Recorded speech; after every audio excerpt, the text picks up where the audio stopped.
Hi pet lovers, thank you for joining Gina's Grooming channel. In my part of the world, spring has sprung, which means that the temperature is getting warmer, which means more outdoor activities with our pets. But it also means a higher chance, a higher likelihood of our pets being infested with parasites, especially external parasites that are also enjoying the warmer weather, and they want to go ahead and find a host that they can live on.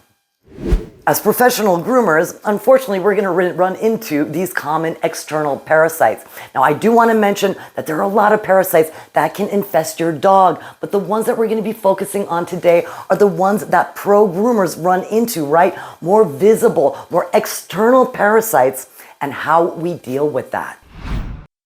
That being said, it's important to know that there are some really important parasites that do not really affect the external part of the dog, right? Like heartworm, that could be carried by a mosquito. So be aware of that because it's a very serious one. I also want to let you know that as pro groomers, you're going to cross paths with other types of parasites, sometimes worms, sometimes let's say Giardia, you might run into something like that. Just in the course of grooming a dog, you may see things like that. So make sure that you report that to the owner if you see that as a pro groomer. But for today's discussion, we're really going to be focusing on what can affect the external part of our pets. So knowing that we have to be vigilant for a lot of parasites with our pets, we're going to focus on the ones that we just discussed are going to be external, which are fleas, ticks. We're also going to be talking about mites, and we're going to touch on lice for just a little bit. I'm going to make sure to index down below in the description of the video each one of these sections, so if you are an aspiring groomer and you just ran into one of these situations, you can quickly jump to the section that applies to you. And guys, before we jump in, just want to say thank you for everybody who has already subscribed. If you haven't done so already, please click that subscription button, click that thumbs up, and click that bell icon to be notified when we have another video. So before we discuss the four that I talked about, right? Fleas, ticks, or mites, and lice, what I also want to talk about is that above and beyond grooming, and I'm going to talk about grooming's importance in maintaining dogs to be parasite free, but above and beyond that, we do have to mention that outside of shampoos, outside of any topical things that we can do for a pet, there are preventative things that you need to discuss with your veterinarian. Preventative medicines, such as topical applications, right, that go into the system of the dog. You also have ingestibles, right, so pills and injectables, so they can give your pet a lot of protection against fleas, ticks, and other parasites. So make sure you know that your best course of defense really is to be proactive, right, and preventative, and make sure that those beggars never have a chance on your pet. Now, in addition to preventative measures, which are really important to definitely discuss with your veterinarian, we have repellents, okay, from our friends at Bio-Groom, and I'm going to discuss Bio-Groom in a second. We have Repel 35, which basically repels fleas and ticks and other things for over 35 days. So that's a really great repellent. You'll also see for fleas and ticks, you'll see collars, right? You'll also maybe see powders. So there are products out there that repel the insects before they can even find a home on your pet. Now, because we do need products to conquer these buggers, right, from a grooming perspective, I do want to mention that we're going to be talking about Bio-Groom products today. When we're talking about insecticides and using them on our beloved pets, we want to make sure we go with a company that is reputable. These guys have been around since 1971, producing professional pet grooming shampoos and sprays and other products. So when it comes to my pets and the pets in my care, I'm going to go for a name that I trust, like Bio-Groom. They have a great line of products to keep your pet parasite free.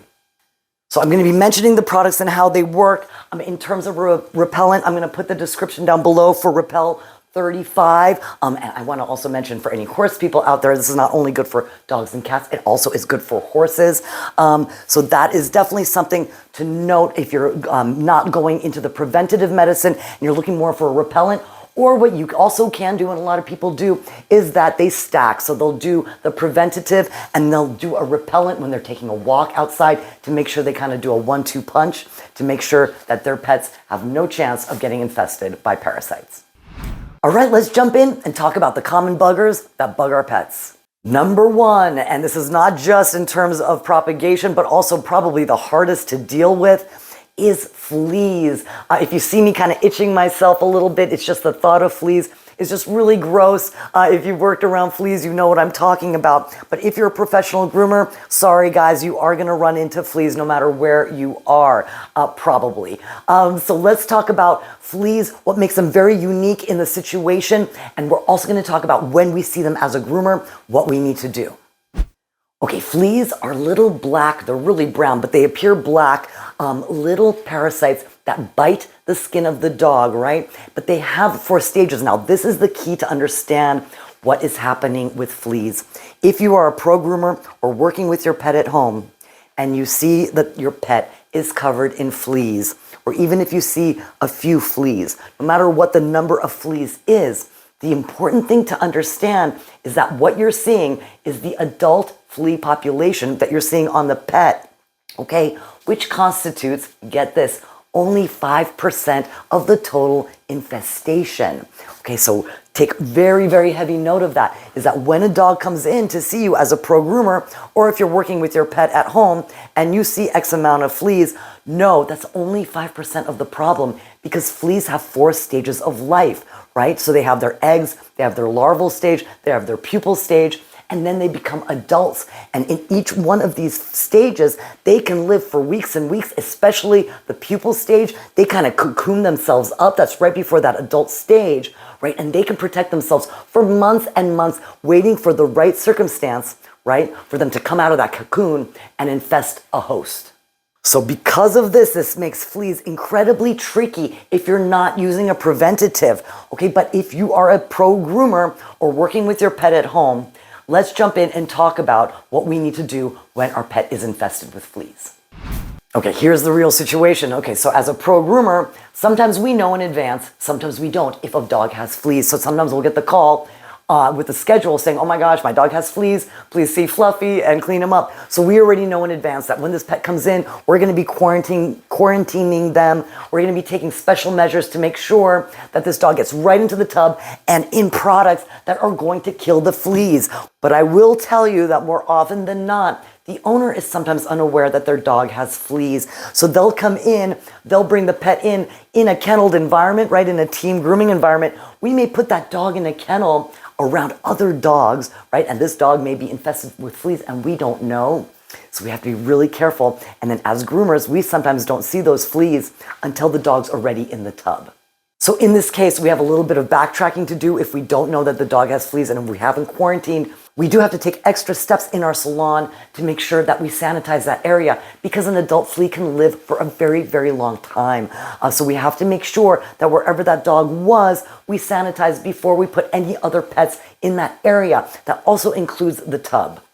So now that we've got the dog in the tub, and I'm going to use Pierre, my little buddy here, to kind of show you, is that when you get the pet in the tub that has fleas, I do want you to know that you can see the fleas by looking through their coat, right? Because they move, they crawl and they jump. Sometimes you'll see them, you won't see them until actually you shave and they're under mats because they'll hide. But the thing that I also want to talk about is something called flea dirt. So flea dirt looks like black little specks, kind of like pepper, but here's the unique quality of it. What it really is digested blood from adult fleas. So really it's flea poop. And if you start seeing this kind of like peppery stuff on the skin, and of course you'll see sometimes fleas, they may hide from you, but if you see this flea dirt and not a sign of a flea, this is also a sign that you have fleas. Now, a unique characteristic of flea dirt, and this will happen to you if you are a professional groomer, no matter where you are in your path, and all professional groomers who are listening to this have had this happen to them, is you have a little dog come in, let's say a little Bichon, and you don't know that it has fleas, but you see a little bit of, you know, maybe dandruff, maybe that little salt and pepper, and you start lathering up the pet, and all of a sudden, that lather starts turning pink, and it starts turning kind of rusty, and all of a sudden, your hands are in this pink foam. What that is it's the dissolved flea poop that you're washing off of this dog, and I have seen it on dogs that are so bad that it's just like a river of red pouring over them. So just want you guys to be aware that if you see that, it's okay. The dog is not bleeding. The dog is not hurt. But this is a sign of a very serious flea infestation. So that's okay. The dog is here. We're taking care of the flea infestation. We've got our Bio-Groom products So I want to talk to you guys about flea and tick products. The best thing that you can do is to use a reputable product like Bio-Groom Flea and Tick Shampoo. That is, you dilute it as directed, and you use it as a regular flea, just a regular shampoo. And this is going to contain insecticides that is going to kill the fleas. You also have flea and tick dip. And now this differs because this really works really well with cats. You dilute it as directed, but what you can do is get kind of a bucket or warm some water up right into a container. And this is where you're gonna dip the pet into the water, make sure the solution gets into the pet's coat, right? And then you can just pull the pet out, towel dry them, air dry them. You don't have to rinse. So for pets that are a little iffy with baths, you may want to consider the dip. This is more of a concentrate. It's very strong, so make sure you dilute it. But the flea and tick shampoo, you just use it like any other shampoo. Now, I do want to say a note of caution. This is a little tip and trick for anybody who is going to be facing fleas in the future.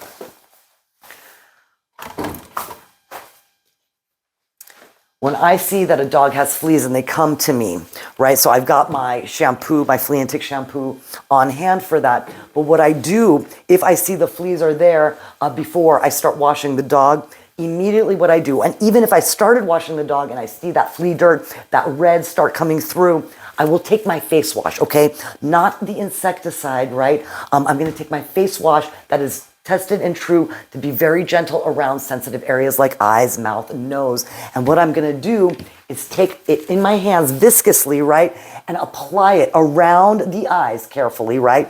Around the nose, around the mouth, around the anus, and around the privates. Because guess what? When fleas get a wind of what's going on, if they know they're starting to get a bath, they're gonna start running to the orifices. Trust me on this. So if you create kind of like a goop barrier with viscous face wash in all those areas, they won't be able to pass that barrier, right? They won't be able to get through. So that's what I do as a precautionary measure. Immediately, I use an eye-safe or face-safe face wash, coat the areas where I know that those fleas are gonna be running to. Inside the ears, don't forget that, right inside those ears, because they're going to be jamming to those areas. We want to make sure to block them off, right? And then you go and you kill them.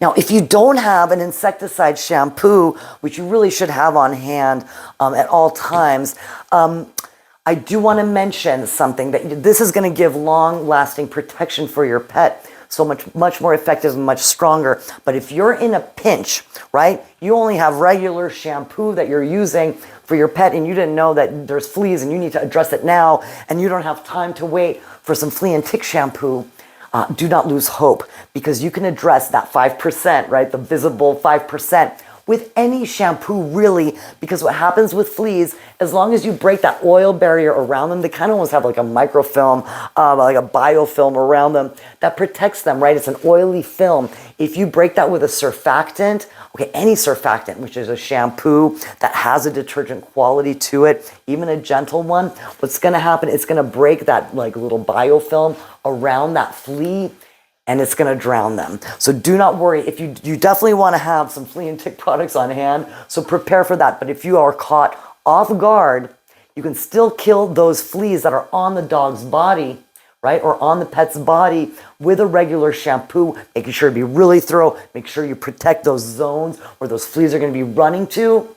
Okay, make sure you're incredibly thorough, kill all those fleas, rinse them off, and then make sure to go and order your flea and tick products and see your veterinarian about preventative medicine. All right, guys, last note about fleas. It's not just what's going on in the salon, right? We're taking care of the dog as a pro groomer, making sure that they're flea-free, making sure that they have a kind of a protection around them, right, with the proper products. It's not the only thing that's going on. As professional groomers, we are very responsible to call the owner and let them know what's going on immediately because of that 5%. So 95% of the infestation is going on in the owner's car, in the owner's house, in the dog's bedding, in the rug, in everything that's surrounding that pet. And especially with that pupal stage where they can just kind of cocoon and wait for the right circumstances to come out. You have to tell the owner, hey, don't know if the owner doesn't know that the dog has fleas. This is the time to wash all the bedding, spray everything, vacuum everything, get products to help you, right? If spray insecticide is as needed in those areas that's safe for the pets. But you have to tell the owners that while the pet is being groomed at your salon, you're taking care of that 5%. They need to be taking care of that 95%, and also always remind them to go see their vet, again, for that preventative. So please, please urge your clients, or if you're a groomer working with your pet at home, to really consider a solid preventative. And the last note on fleas that I want to say, it's not just that they're disgusting and they jump and that they can bite you, also humans, and they can be passable. They're very easily contagious, basically passable in a dog circle, especially if dogs are not protected. The thing that I also want to mention is that any blood-sucking or blood-biting parasites are usually known to carry vector diseases, and fleas in particular are known in history to have been the carriers of the bubonic plague. So keeping our pets parasite-free in all ways, but especially from those fleas, is incredibly important. So guys, hope that gave you a little bit of the insight onto fleas. Let's go and jump into ticks. All right, ticks. These guys are parasites that bury their head into their subject host, right? And will suck blood basically and become engorged with blood. And you will find these as a groomer on dogs, especially in certain areas that are kind of like hidden, like on ear flaps, inside the ears. You're going to see that in the groin. Now, I, as a groomer, as a pro groomer, have only seen isolated cases of ticks. So a few here on the body, especially if a dog went hiking, you'll see a lot of that when they do activities like that. Now, I've never seen really personally a cluster of ticks, but we do see as groomers isolated ticks. So let's talk about how we deal with those. Now, to start on the great note about ticks and talking about vector diseases that ticks can spread, they are known to spread Lyme disease depending on where you are in the world. And Lyme disease can be incredibly debilitating. So be aware of that. We have to make sure that our pets are tick-free. And we know we have products, our flea and tick shampoos, that we can handle and prevent the ticks from going ahead and grabbing hold of your pets. But I also want to show you a few techniques as groomers that we do if we encounter a tick. Now, there are a lot of ways that you can remove ticks. You'll see out there commercially, there's things you can freeze ticks. I know some people have burnt ticks with matches. A lot of groomers will use something called a hemostat. And what they will do is find the body of the tick, right? Grab and twist. Now, I do not use the hemostat method because I have seen the heads of the ticks still remain in there. So you're not always getting the head of the tick out with that hemostat twist unless you're doing it very correctly.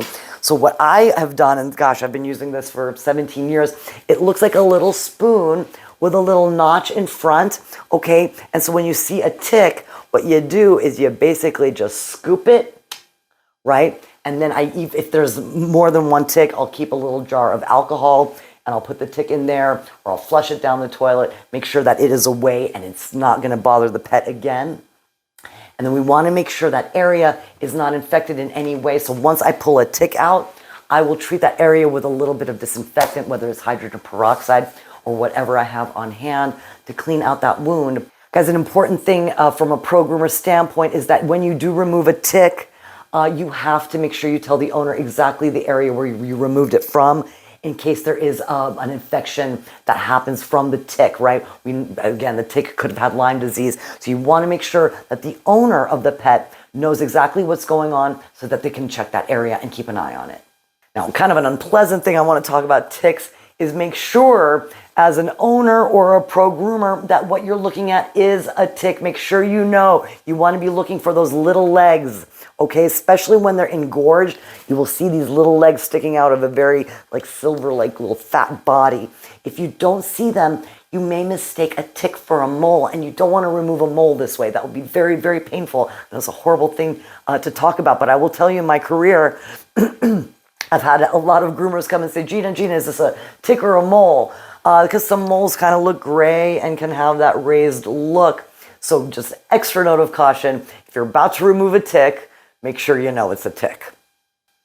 And last but not least, on the ticks, just know again, we do have repellents like Repel 35, that if you are going on a hike with your pet, you can go ahead and give them a nice spray. Make sure that they're protected, gives them an extra layer of protection. Okay, fleas and ticks. Are you guys itchy yet? I know I am. It's an important subject, but we have to get through it. Okay, Let's talk about a little less common for dogs, but more common for cats. We're talking about mites, especially ear mites. So let's talk about ear mites first, then I'm going to talk about other mites that exist that you'll see if you're a professional groomer.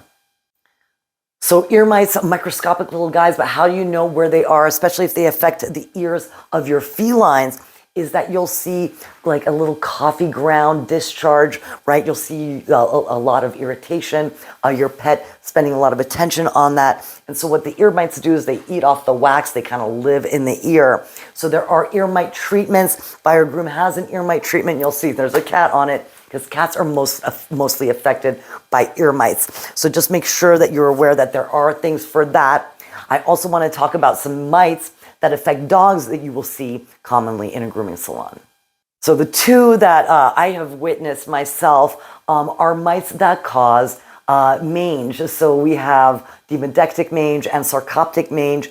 I do want to mention that demodex is something that is natural, that is occurring in all dogs. It's a mite that lives in the skin and in the hair follicle. But sometimes puppies, especially of certain breeds, my Doberman, rest in peace, he had demodectic mange when he was a puppy, and it was an immune system thing. I did have to treat him with dips and all sorts of treatments to get through that with ivermectin to help him kind of get through that stage. But what you'll see as a groomer is you'll see balding in particular spots, sometimes on top of those toes, okay, on top of the head. So this is a sign that a pet may have demodectic mange. Now, it's also a sign that they can have sarcoptic mange. Now, what are the two differences between the two? Biggest difference is demodectic mange is completely not transferable, right? It's not contagious. It's a naturally occurring thing that affects dogs with the immune system or other medical problems. Sarcoptic mange is pretty rare, but if you do see that and that is what the dog is diagnosed, this means quarantine, okay? So what we have to do is make sure that that pet is kept away from any other dogs or any other pets until that sarcoptic mange is handled and completely gone, because this absolutely can spread around the pet community, okay? So just be aware of that. Make sure that if you do see some hair loss on a pet, make sure you notify the owner. More than likely that I have seen it has been demodectic mange, but just be aware that in the back of your head that there is kind of an evil or mange that can exist from these types of mice, the sarcoptic mice. So just make sure that the owner is aware and that they talk to their veterinarian about that. Last but not least on our fun list today is lice. There's just a few things I want to mention about lice. I haven't seen it too often, but I have run into it. You will see lice in certain dogs. You'll see dogs start itching, their behavior changes, and that what you will recognize, you can see lice. They look kind of like a lighter version of a flea, to give you a little bit of a heads up there. But what's really recognizable is you'll see their nits. So basically their eggs, which look like dandruff, and they'll hang on the shaft of an ear. I'm getting itchy again, guys. But what they'll do is they'll hang around the shaft of the coat of the ear. You'll see it kind of looking like dandruff, but unlike dandruff, which will flake off, these little nits, these little eggs, they have little like claws basically that hang on to that shaft. Very hard to get off unless you have like a little flea comb. So here's the deal if you encounter dog lice. Good news, it's species specific. So if your dog has lice, it cannot pass it to any other species other than your other dogs in your household. But if your dog has lice, you have to treat all of your dogs the same as if they had lice. Now here's the other bad news, is that although the treatments that are available to kill the lice, and a lot of those preventatives kill lice as well, and a lot of our shampoos will kill the lice, but here's the trick, is that those nits, those little eggs of the lice, they're not so easily killed. So if your dog has lice, expect for a long quarantine, because not only, so here's how it kind of works, is that the life cycle of the nits is about 2 weeks. So first treatment, right, whatever it is, the spray, the preventative, right, or the bath is going to kill the living lice, right? But those nits are still hanging on to the hair follicles, right? And they're going to hatch in about 2 weeks. So now, okay, so all the adults are killed, right? Now these little babies, they hatch, right? So now you got to go treat that, right? And then you've got to wait another 2 weeks to make sure that any nits that those guys might have produced when they hatch they get killed. So basically, if you have dog lice, or your dog has dog lice, or you encounter your client has a dog with dog lice, you have to be very realistic about the quarantine times. And this applies for all the dogs in the household, for the dogs that are suffering with lice. Because if one dog has it in the household, you have to assume all of the dogs have it in the household, and they all have to be treated, and they all have to be quarantined. I'm sorry for the bad news. Luckily, it is treatable. It must be treated because it can cause a lot of discomfort for the pets. Any parasites, really, we have to do that. So just be aware that if you encounter lice, you're in for a long quarantine period. Well, all right, guys, thanks for joining on this fun but important subject. Thanks, Pierre, for always helping out to explain what's going on. Guys, I'm going to put all of the products that I recommend for this, especially recommend a reputable company like Bio-Groom when you're working with insecticides. Anything with a CID means kill, right? So you're killing these fleas and ticks, which is great because we want to keep our pets parasite free, right? But we want to make sure that we're using safe products to do so. Guys, any questions, comments? We appreciate them down below. We super appreciate your thumbs up if this helped and you like this video. Guys, thank you for subscribing if you haven't done so already. We appreciate you and we appreciate your time. Thanks so much.